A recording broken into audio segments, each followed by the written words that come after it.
The morning began with the kind of stillness that usually meant trouble was brewing beneath the surface, even if the neighborhood itself looked deceptively peaceful.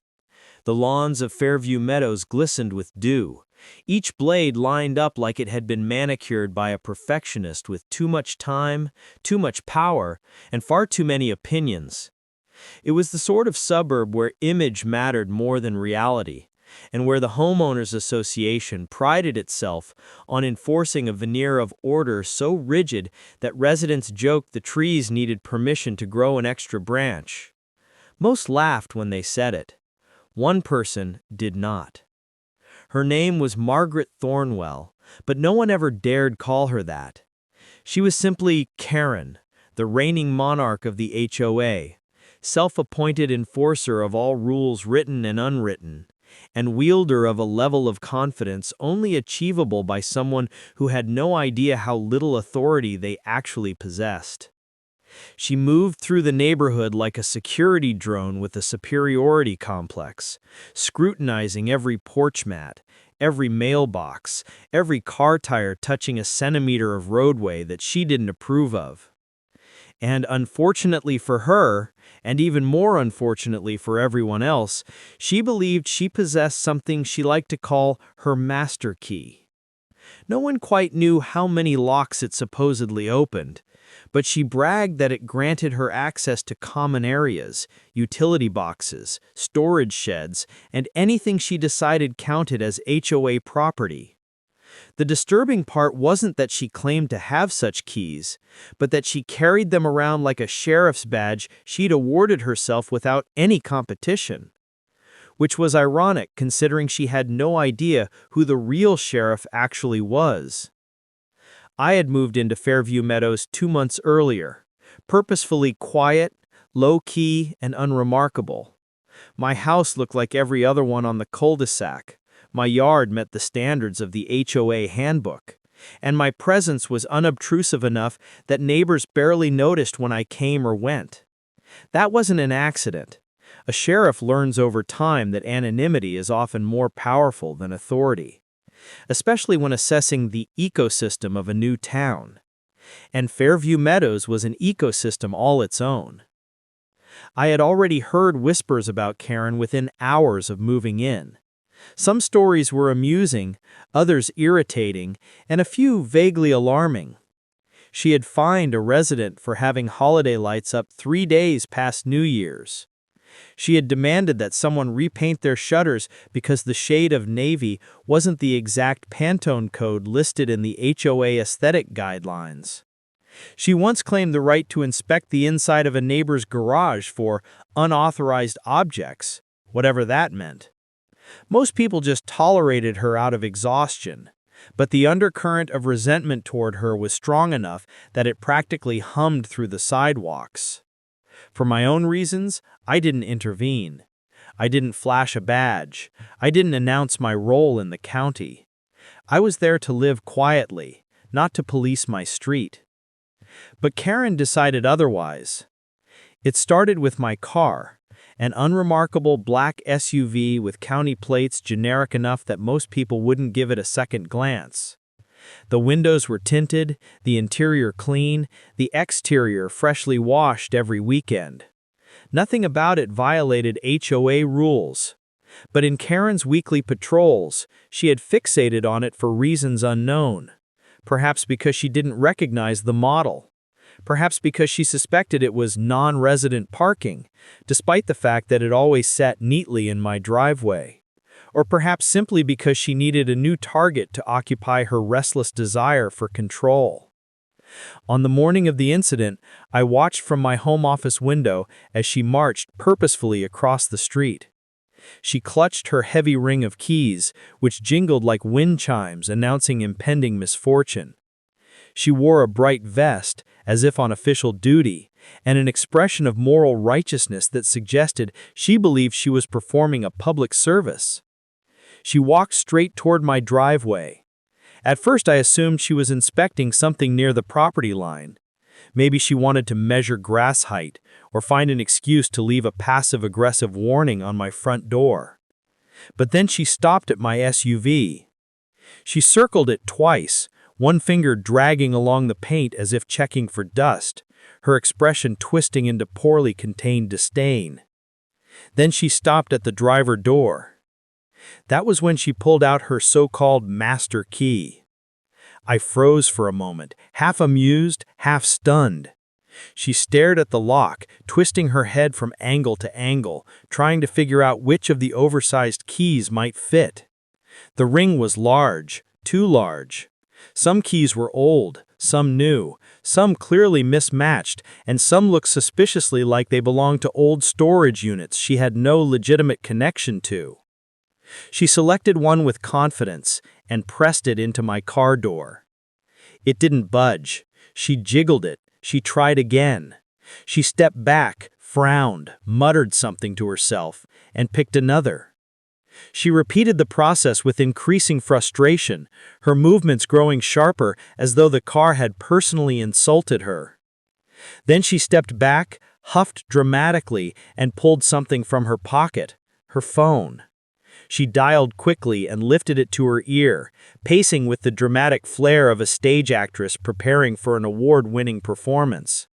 Her face twisted into indignation, then outrage, then the undistinguishable expression of someone exaggerating a situation beyond anything grounded in reality. I couldn't hear her words, but her gestures made it clear she was calling 911. Calling emergency services because her key didn't open my car. I didn't know whether to laugh, sigh, or grab a clipboard and start taking notes for training purposes. But one thing was certain. Dispatch would route the call immediately to our sheriff's office, which meant it would end up on my desk. A slow, inevitable turn of events had begun, and she had no idea she was about to summon the very person whose property she was tampering with. Nor did she have any idea that the county sheriff she was demanding help from was already watching her commit a Class A demonstration of what not to do in front of law enforcement. I stood silently behind my front door as she finished her melodramatic complaint to emergency services, waving her arms wildly as if she was reporting an armed robbery rather than having her delusions challenged by a car door. The moment she hung up, she glared once more at my SUV, accusing, suspicious, affronted, and marched back to the sidewalk to wait for the responding deputy. And I knew exactly who that deputy would be, because I was already grabbing my badge. The call came through the radio exactly as expected, crackling with the unmistakable tone of someone reporting an emergency that was not, by any legal or logical definition, an emergency.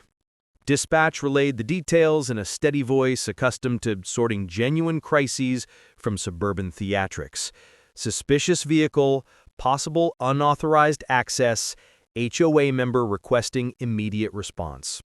It was phrased carefully, diplomatically, the way dispatchers often handled situations involving self-important residents who believed discomfort qualified as danger. But the moment the street name came through, I knew the incident wasn't merely typical neighborhood noise. It was Karen, and she had doubled down. I stepped fully into uniform, clipped my radio to my vest, and grabbed my patrol SUV keys from the counter. My reflection in the hallway mirror looked ordinary enough, calm, professional, composed, but my thoughts were anything but. Rarely did my personal and professional worlds collide so abruptly, and even more rarely in a way this absurd. It was one thing for an HOA board member to overstep. It was another for her to involve emergency services because reality didn't conform to her imagined authority. The drive from my home to the responding route was short, but I took the long way out of necessity. I couldn't simply step out of my house and declare myself the arriving officer. That would risk accusations of conflict, even if the situation was trivial. Procedure mattered, and Karen's theatrics would require every ounce of professionalism I had. So I circled the block, let dispatch know I was en route, and approached the cul-de-sac from the main road like any other call. When I turned the corner, Karen was already standing in the middle of the street like she was summoning the cavalry to a battlefield that existed only in her imagination. She paced in tight, sharp circles near my driveway, her hands clutching her phone and her famous ring of so-called master keys. Her posture radiated outrage, as though she were the victim of an elaborate crime instead of the perpetrator of one. The moment she saw the sheriff's SUV roll in, she straightened to full height, lifted her chin, and positioned herself to intercept the responding officer. She had no idea that the officer was me. No idea that the car she tried, illegally, to break into belonged to the same person now pulling up in full uniform. No idea that she had staged a performance for an audience far less sympathetic than she imagined. I exited the vehicle slowly, giving the moment a gravity it didn't deserve, but one she clearly expected. The neighborhood was quiet, with only the buzz of long-distance equipment and the faint hum of morning traffic breaking the stillness. A few residents stood discreetly at windows or from their porches, watching with expressions that suggested the spectacle was long overdue and mildly entertaining. Karen approached me with brisk, indignant steps. Her breath came quick from the energy of her own outrage. She didn't even pause to assess who I was. She launched directly into her rehearsed performance, unaware that the very person she was about to accuse was standing right in front of her. While she spoke, I let her rattle on uninterrupted. The words poured out of her like a dam breaking. Claims of unauthorized vehicles, suspicious behavior, refusal to comply with HOA guidelines, and her insistence that she possessed a master key, granting her the authority to inspect anything she deemed necessary. She never acknowledged the legal reality that HOA rules did not supersede property rights, nor did she show any awareness that attempting to open someone's locked vehicle was a crime far greater than any fictional infraction she imagined she was correcting. It was almost impressive how thoroughly she believed her own narrative. I walked toward my driveway at a measured pace, observing her gestures and listening to her exaggerated account. She pointed repeatedly at my SUV, describing it as if it were some ominous vehicle left by unknown trespassers. She claimed the key she attempted to use should have granted her access, and that the failure of the key indicated tampering or violation of neighborhood policies. The audacity was astonishing, even for someone with her track record. I stepped back toward her, keeping my expression neutral. She watched me expectantly, ready for her validation, ready for the moment she believed I would confirm her authority. That expectation hung in the air like fog, thick and suffocating, ready to collapse the moment truth hit it. But I didn't reveal anything yet. Not my identity as the car owner, not my familiarity with her antics, not my position as the sheriff she had unwittingly summoned. No, the situation needed to unfold with clarity and procedure, and Karen needed to expose her own motivations without influence. She continued pacing, insisting that immediate enforcement action was necessary. She declared the vehicle a threat to the safety and uniform aesthetic of Fairview Meadows. She insisted residents had the right to inspect suspicious property whenever they wished, and that the HOA bylaws, her interpretation of them at least, gave her full jurisdiction. That is when her facade began to slip. It happened subtly at first. A twitch in her jaw, a narrowing of the eyes, a shift of weight as she realized I wasn't reacting with the urgency she expected. She asked whether I understood the gravity of the situation. She questioned whether I recognized the potential danger of allowing an unknown car to remain uninspected. She demanded that I take action. And finally, she asked why I hadn't opened the door yet. That was her mistake. Up until then, everything she said could have been attributed to ignorance, delusion, or the inflated ego of someone who believed she had more authority than she did. But demanding that law enforcement break into a resident's locked vehicle based solely on her hunch crossed the line from irritating to incriminating. I allowed the silence to hang, just long enough for her to feel it, to sense that the situation was no longer unfolding according to her script. The air felt heavy with the tension of a truth hovering just out of reach. Even the neighbors seemed to sense it. Curtains shifted, heads leaned slightly forward, and a quiet anticipation settled over the cul-de-sac. Karen clasped her keyring tighter, as though the metal might validate her authority. She insisted once more that she had a master key and that the car door should have yielded. She said it with a certainty that bordered on obsession. And that is when I finally let the first crack of truth emerge. Slow, intentional, measured. I reached toward my vest and pulled out my badge. The reveal didn't come yet, not fully, but the badge glinted in the sunlight, catching Karen's eye.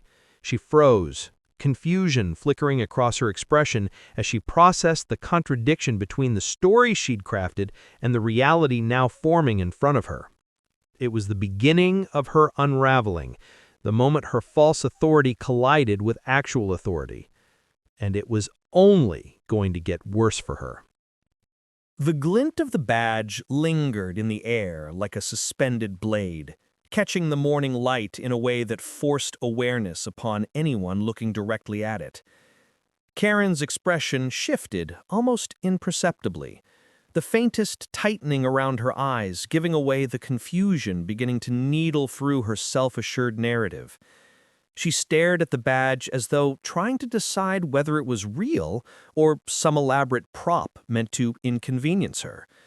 The entire cul-de-sac seemed to inhale at once, neighbors quiet and poised at the edges of their doorways, waiting for the tension to snap.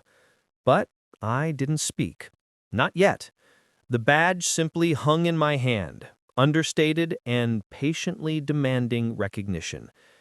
I let the silence stretch long enough for Karen's discomfort to bloom, long enough for her mind to attempt reconciling the impossible, that the officer she summoned did not fit the role she had prepared for him. Karen took a step back, her posture losing the rigid confidence she'd been projecting since the moment she dialed 911. Her gaze darted between the badge, my uniform, and the SUV she had aggressively tampered with, as though the relationship between these elements defied the laws of her personal universe. The calculations happening behind her eyes were visible, awkward, disjointed, and increasingly panicked. I returned the badge to my vest with slow deliberation, letting the act itself punctuate the moment. The click of the clasp echoed faintly in the still air, marking the point where her narrative and the real narrative diverged into two irreconcilable paths. The neighbors sensed the shift immediately. A few stepped out onto their porches, pretending to check mail or sweep steps while their eyes remained locked on the unfolding scene. They recognized the change. The moment her authority cracked under the weight of actual jurisdiction. They had been subjected to her enforcement for years, and now they watched with an anticipation brewing deep in their chests, something between vindication and relief. I turned back to Karen's self-proclaimed suspicious vehicle. The scratches near the door glinted slightly, faint but undeniable. Her failed attempts with the keys had left shallow but visible marks along the paint. They formed a subtle constellation of evidence, each one a testament to her stubbornness and intrusion. When I looked at her again, she followed my gaze and paled. The implication hung between us, unspoken but heavy. Damage to a vehicle was not something she could explain away with bylaws or self-appointed authority. And tampering with a locked car certainly wasn't covered by any HOA handbook she carried around like scripture. Karen lifted her chin, attempting to reclaim the composure slipping through her fingers. She adjusted her posture, smoothed her vest, and stood taller, as though height alone might restore her dominance. But her voice wavered slightly as she began to justify herself, reciting pieces of HOA regulations with increasing desperation, clinging to fragments of power that no longer held relevance. I listened without reaction, letting every word settle into the air like brittle leaves. Her argument rested on the notion that she was acting in service of the community, safeguarding property against unknown threats, performing a civic duty. But her eyes betrayed her, darting, uncertain, searching for some sign of validation that wasn't coming. The truth was simple. She had overstepped, and she knew it. As she continued, her voice grew louder, more frantic, swelling with the kind of forced authority that collapses under scrutiny. She invoked the HOA repeatedly, insisting she had the right to inspect anything she considered a risk. The neighbors watched, their expressions shifting from curiosity to restrained disbelief. They had seen her weaponize these same claims for years, but never under the scrutiny of the sheriff. I walked closer to the car, examining the scratches again with a calm detachment that only amplified her anxiety. She followed me, hovering at my side like a malfunctioning siren desperate to reclaim attention. Her fingers tightened around the keyring, knuckles whitening, as though the metallic weight might anchor her slipping confidence. And then came the question, the one she had been avoiding even in her own mind. She asked whether the vehicle belonged to someone on the street. Her tone attempted casual curiosity, but each syllable vibrated with dread. She wanted to believe it was a visitor, an outsider, someone she could displace without consequence, someone she could eject to reassert control, someone who wouldn't challenge her self-built structure of dominance. I let the question linger, meeting her eyes just long enough for discomfort to bloom once more. Her breath faltered, her grip tightened further, and the neighbors leaned forward subtly, sensing the moment building like a slow, controlled detonation. And then, with the same measured calm I had maintained from the beginning, I turned toward my driveway and walked up to my house. Karen stared, confused, her confusion evolving into disbelief as I approached my own front steps. I paused at the walkway, letting the realization inch closer to her in the space between our positions. The truth traveled to her in slow waves. The sheriff she summoned had arrived, yes, but not to validate her sense of authority. He was at home. Her gaze snapped between me, the house, the car, and the uniform like a series of mismatched puzzle pieces she was desperately trying to force together. She stepped backward once, then twice, her certainty crumbling in real time. The structure of her confidence, built on years of bullying, posturing, and unearned power, wavered visibly. And then, the final realization hit her. The vehicle she had attempted to open didn't belong to a stranger. It belonged to the sheriff. Her face blanched, her mouth parted slightly, the shape of a breath caught between panic and regret. Her hands trembled around the keyring, a tiny metallic tremor betraying the collapse of her control. She finally understood. Her world had stopped spinning in the direction she dictated, and now, because of her own insistence, her own call, her own overreach, it spun toward consequences she never imagined would apply to her. The cul-de-sac remained utterly silent, mirroring the shock radiating from her. And at that exact moment, with the weight of realization anchoring her to the pavement, the only thing that remained was what came next. The response, the accountability, the unraveling. The air in the cul-de-sac thickened as the truth settled over it like an unexpected storm cloud, heavy and impossible to ignore. Karen stood frozen in the center of the pavement, her keyring dangling from her trembling hand, the metal catching tiny glints of sunlight that felt strangely accusatory. The quiet that followed her realization was not peaceful. It was taut, expectant, charged with a stillness that made each second stretch far longer than it should. The neighbors sensed the shift even before she fully processed it. They lingered silently at the edges of their porches, bodies still but eyes sharp, the tension drawing them in like spectators at a slow unraveling they'd anticipated, perhaps even hoped for, but never dared expect to witness so clearly. They watched not with cruelty, but with the unspoken relief of people who had lived too long under the weight of someone else's self-appointed authority. Karen's breath stuttered unevenly, her chest rising and falling in shallow bursts. Her eyes darted across the scene. The car she damaged, the house she now understood belonged to the sheriff, the uniformed man standing several feet away surveying the situation with the calm control of someone who had seen far worse and dealt with it far more efficiently.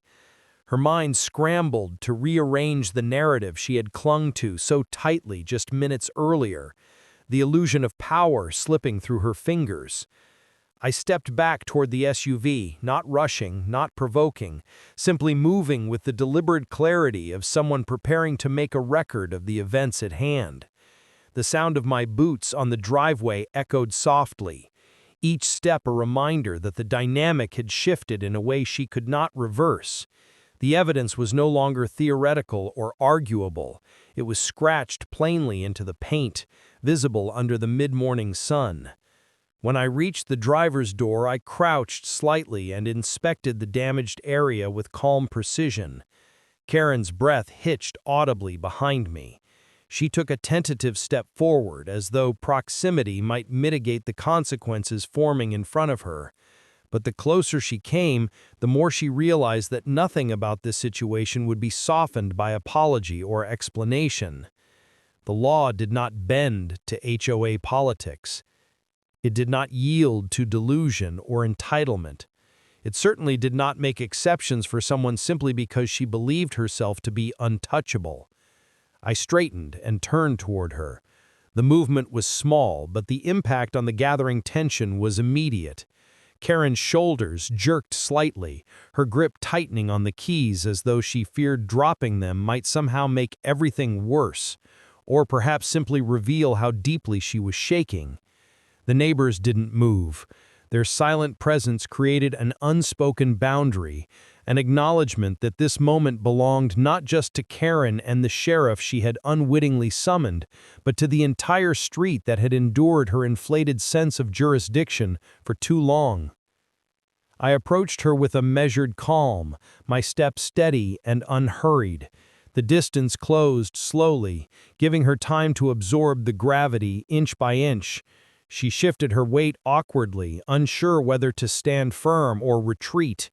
Her uncertainty rippled through her posture, betraying the collapse of the authority she once wielded without hesitation. She began to speak then, words pushing out in a clumsy rush, each one tripping over the next. She explained, justified, minimized, redirected. She invoked concern for the neighborhood, claimed suspicion about the unknown vehicle, insisted she had acted responsibly under the authority of the HOA. The words came faster and faster, as though sheer quantity might drown out the truth of her actions. But the truth remained stubbornly present, carved into the side of my SUV. Her voice faltered when she recognized that nothing she said was impacting my expression. She switched tactics, her tone shifting from indignant to conciliatory, trying to soothe the situation she had set ablaze with her own decisions. But every explanation, every excuse, only underscored the fact that she understood exactly how deeply she had miscalculated. I lifted my hand, not to silence her, but simply to pause her frantic stream of self-preservation. The gesture was calm, professional, but it hit her like a physical force. She stopped speaking abruptly, her mouth still open as though the next excuse had been caught mid-breath. The silence that followed was decisive. I stepped past her and retrieved my body camera from the patrol SUV. The subtle click as it snapped into place on my vest seemed to echo across the cul-de-sac. Karen swallowed hard. Her eyes widened slightly, the color draining from her cheeks. She understood the implication immediately. The moment the camera turned on, the situation moved from unfortunate misunderstanding to formal record. I activated it. A soft beep confirmed recording had begun. Karen's shoulders collapsed inward. The authority she had manufactured for herself had vanished entirely, replaced by the stark awareness of real accountability. She held the keyring loosely now, the metal no longer clutched in confidence, but dangling with the weight of impending consequences. I began documenting the scene verbally, narrating the presence of visible scratches, the attempted entry, the caller's statements, and the sequence of events as they had unfolded. Karen stood silently, the reality of the situation pressing tighter around her with each recorded sentence. She glanced instinctively at the neighbors, but none offered her the validation she had assumed she could rely on. Their expressions remained neutral, almost detached, the collective detachment of people who had lived too long under the weight of someone else's self-appointed authority. I noted the key ring in her hand, its mismatched collection of metal pieces clinking softly as she fidgeted nervously. The so-called master key, the symbol of her imagined authority, the instrument of her undoing. I asked to see it. She hesitated only a moment before surrendering the ring. When the cold metal touched my glove, she visibly deflated. It was as though relinquishing the keys meant relinquishing the entire identity she had crafted around them. The keys were heavy, not just physically but symbolically, collected from past positions, abandoned facilities, and unauthorized copies she'd acquired over time. It was a mess of mismatched authority she had wielded without oversight, and now laid bare under the scrutiny of the law. I held them for a moment, their weight settling into the gravity of the moment. Then I clipped them to a sealed evidence pouch. Karen's composure cracked at the sound of the pouch closing. A tiny exhale escaped her, tremulous and uncontrolled. The facade had crumbled. Her reign of self-appointed power was over. But the consequences were only beginning. The sealed evidence pouch swung lightly from my hand as I stepped away from Karen, its gentle movement the only hint of motion in a scene otherwise frozen by tension. The cul-de-sac had grown eerily quiet, the kind of stillness that settles after an unexpected storm, when everyone waits to see whether the worst has passed or whether another wave is coming. Karen's shoulders sagged inward, her posture no longer radiating authority, but instead curling around the weight of consequences she had never imagined would turn toward her. The neighbors continued to hover subtly at the edges of their property lines, caught between curiosity and vindication. They had endured her behavior for years, her unannounced inspections, her aggressive rule interpretations, her constant demands for compliance. Now, for the first time, the imbalance of power tilted away from her, and the neighborhood watched like witnesses to a long-overdue shift. I walked back to my patrol vehicle and retrieved a clipboard, the simple act bringing new structure to the unfolding investigation. The metallic click of the pen drew Karen's gaze immediately, her eyes filling with a mix of apprehension and disbelief. She seemed unable to process that something she initiated had spiraled so decisively out of her control. Every movement I made now, the notes, the procedural organization, the calm professionalism, contrasted sharply with the panic settling over her. As I approached the SUV again to continue documenting the damage, the neighbors finally began to move. One stepped off his porch, another shifted from behind a window to the edge of their walkway. Their steps were cautious, hesitant, but filled with a sense of permission they hadn't felt before. Karen's power had always been rooted in isolation, a single voice wielding authority over many who felt they had none. But now the dynamic had flipped, and once disrupted, fear no longer held them in place. A middle-aged man from across the street cleared his throat softly as he approached, his gaze flicking nervously between me and Karen. He kept a respectful distance, but the way he squared his shoulders showed he was building to something long held in. He asked if he could provide a statement. His request hung in the air, shocking in its suddenness, not because it was unusual for witnesses to step forward, but because this was the first sign that the neighborhood was breaking silent ranks. Karen's expression tightened instantly, panic rippling across her features. She turned toward the man, her lips parting as though she had intended to silence him with the same domineering tone she had used for years, but no words escaped. She saw the badge, the camera, the clipboard, and for the first time she truly understood the width of the chasm she now faced. I agreed to take his statement. He stepped closer, lowering his voice instinctively. He recounted how he had seen Karen attempt to open the SUV, how she had circled it repeatedly, trying different keys with visible frustration.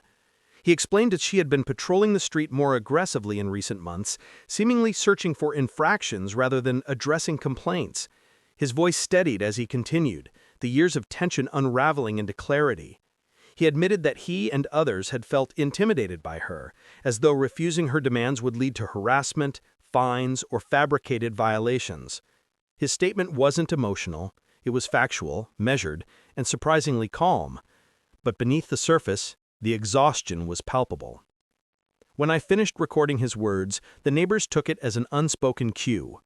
One by one, they emerged further from their homes, some timidly, others with a boldness that suggested a dam had finally broken. A woman from 3 doors down stepped forward, explaining that Karen had recently attempted to enter her backyard for inspection purposes. Another couple described receiving warning notices for issues their house didn't even have. A retired man admitted he'd stopped hosting family gatherings outdoors because he couldn't endure her constant confrontations about his noise levels, which were barely above the sound of conversation. Karen stood rigid, her face a shifting landscape of disbelief, humiliation, and unraveling denial. Each statement carried a weight she had never allowed herself to feel, each testimony a thread pulled from the tapestry of control she had wrapped around the neighborhood. As I documented each account, Karen's breathing grew uneven, sharp inhales followed by unsteady exhales.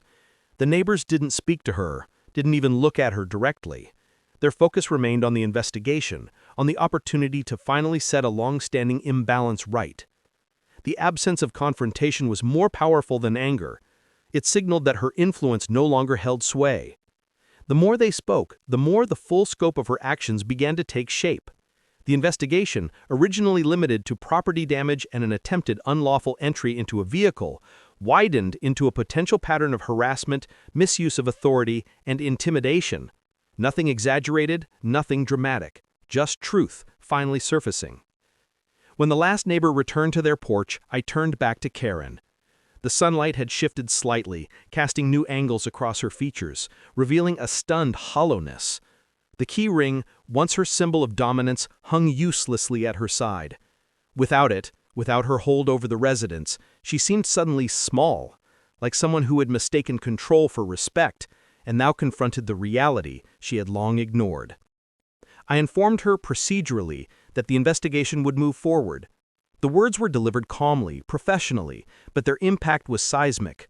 Her shoulders buckled slightly, her weight shifting as though the ground beneath her had softened. She stared at me with a growing sense of desperation, searching for some part of the old dynamic she could cling to, some argument, some rule, some loophole, but none existed. The law did not operate on imagined authority. The neighborhood was no longer silent, and the evidence was no longer in her possession. When I finished outlining the next steps, she said nothing. Her silence wasn't defiance, it was the realization that speaking might only dig the hole deeper. She looked toward the neighbors, hoping one of them, any of them, might step forward with sympathy or support. None did.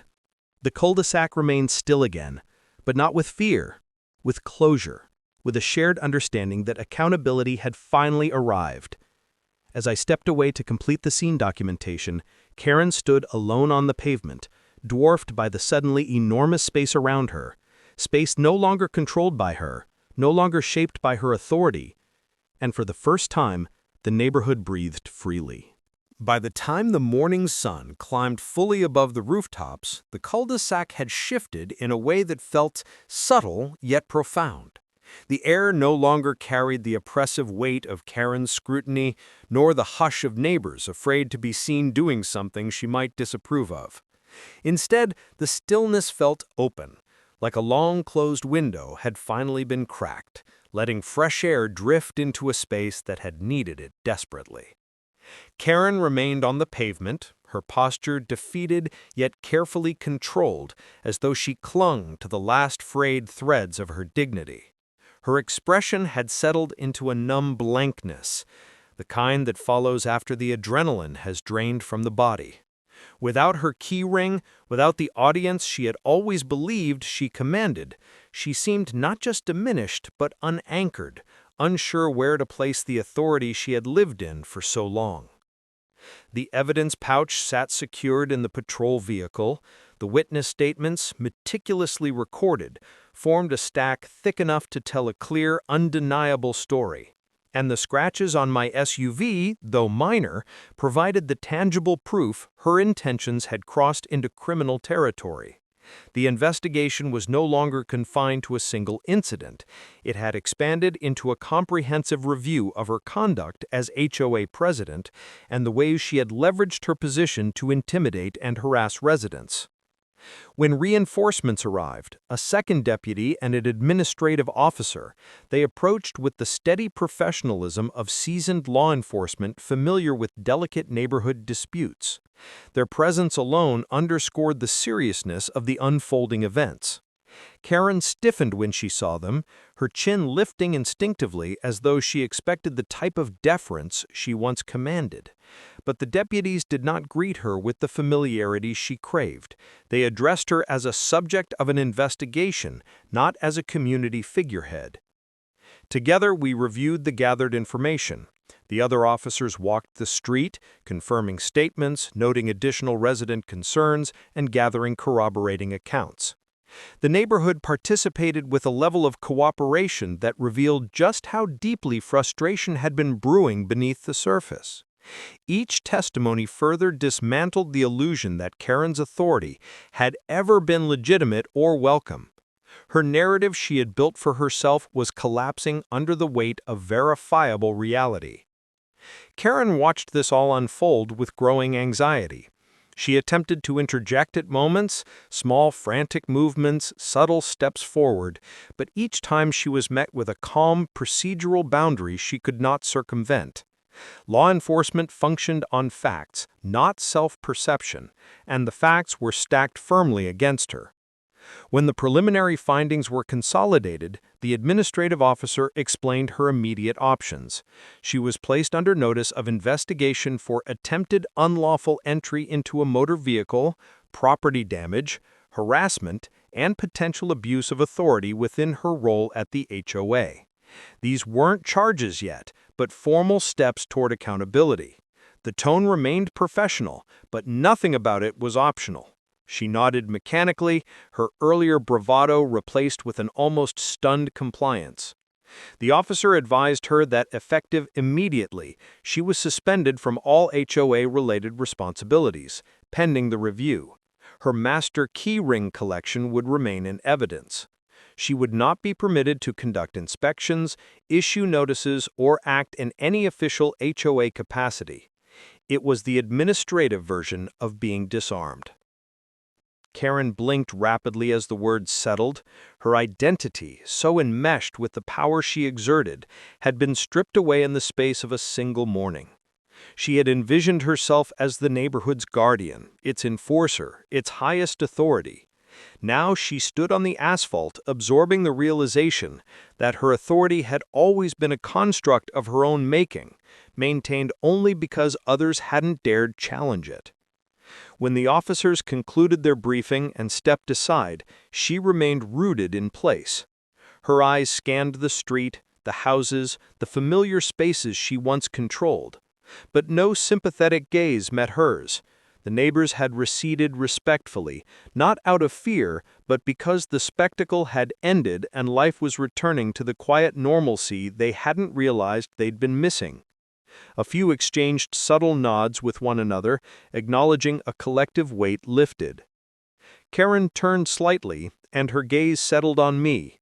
There was no malice there now, no defiance, just the hollow expression of someone confronting an unexpected downfall. She looked at the chipped edges of the driveway, at the SUV she had tried so insistently to open, and then at the badge glinting against my vest. The realization had long since sunk in, but now it seemed to gain a deeper clarity. She had summoned the sheriff against the sheriff. But I offered no gloating, no superiority. That wasn't the point. This wasn't about settling a score or making an example. It was about upholding the law and protecting a community from someone who had long mistaken authority for entitlement. It was about restoring balance. As the investigation team wrapped up, I provided the final procedural overview. Karen listened quietly. Her face, once animated by indignation or control, now looked strangely small, as though stripped of the persona she had cultivated so carefully. She nodded at the appropriate moments, murmured brief acknowledgments, and kept her eyes low. By the time she was dismissed with instructions to await further contact, she looked like someone walking away from the remnants of her own myth. She made her way back to her house, steps slow and unsteady. The heavy silence that followed her departure wasn't filled with tension, it was filled with relief. Bit by bit, the cul-de-sac exhaled. The neighbors gradually drifted back into their routines. Someone resumed trimming their hedges. Another retrieved a forgotten mug of coffee from their porch railing. A couple stepped out with their dog, strolling with a casual ease absent in the neighborhood in years. The rhythm of normal life returned with startling speed, as though the morning had scratched away an entirely different world. As I packed away the last of the documentation and prepared to clear the scene, one neighbor offered a subdued but grateful nod. Others mirrored it quietly, a constellation of small acknowledgments from people who rarely spoke up, but whose relief was unmistakable. They didn't need to say anything. Their relaxed shoulders, their unguarded movements, their soft expressions said enough. The HOA would reconvene soon, likely without Karen. The neighborhood would adjust. Peace often fills the spaces left behind by unchecked authority. As I climbed into my patrol vehicle and prepared to leave, I glanced once more toward her house. The curtains in the front window shifted slightly, not in surveillance, not in suspicion, but in a quiet, humbled stillness. The reign of the HOA's self-appointed monarch had ended. Fairview Meadows, for the first time in a long while, felt like a community again.